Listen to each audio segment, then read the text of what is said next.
Our next position that we're going to talk about ground and pounding with the Walrus anchor is the side mount. Now the side mount ground and pound is, for me, a transitory position. Either I'm going to be shooting for the mount pretty quick, or I'm going to be shooting for the crucifix pretty quick.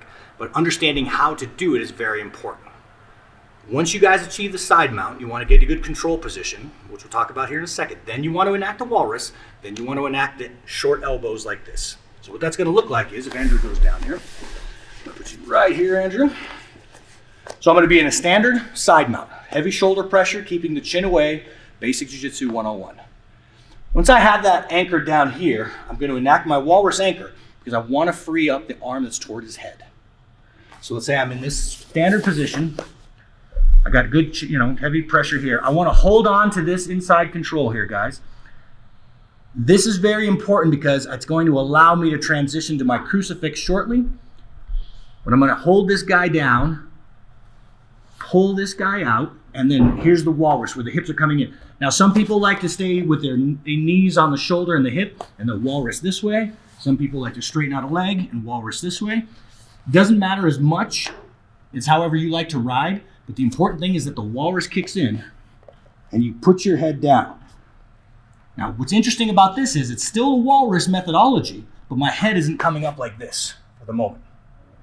Instead, I'm using my hips to push in and really pin him here, getting like the bone of my hips into him, and my head goes down. What I'm going to do now is bring this into my chest and start enacting these short elbows. And I'm really hunting for this hand. Again, ground and pound. What's so cool about ground and pound is, yes, it's damaging. Hopefully it stops the fight, but it also elicits reactions. It allows predictability in the system. Because if I pin this arm out of the way, my hips are smashed down here, so it's making his legs hard to go. The path of least resistance is this. Now, a good fighter obviously may not, he knows where the path of least resistance is. But the crazy thing about getting hit in the face is sometimes you just stop caring. You're like, I don't want to get hit in the face anymore. And that's where, even if you know what's going to happen, you can't really stop this hand from coming over. So from our basic position here, I'm going to drive my hips in, let this go, my head goes to the ground. I'm going to come up here and I'm just going to start ground and pounding here. It's exactly what I want. This hand coming in. Guys, if that hand comes down to the hip or whatever, then you've got free shots all day long. But most of the time it's going to come up. And that's what we want.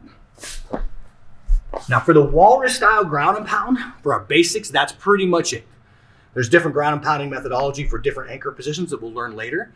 But for right now, it's a very simple position because remember, it's one of the most transitory positions. In the mount, you can stay there for a while. The rear mount, you can stay there for a while.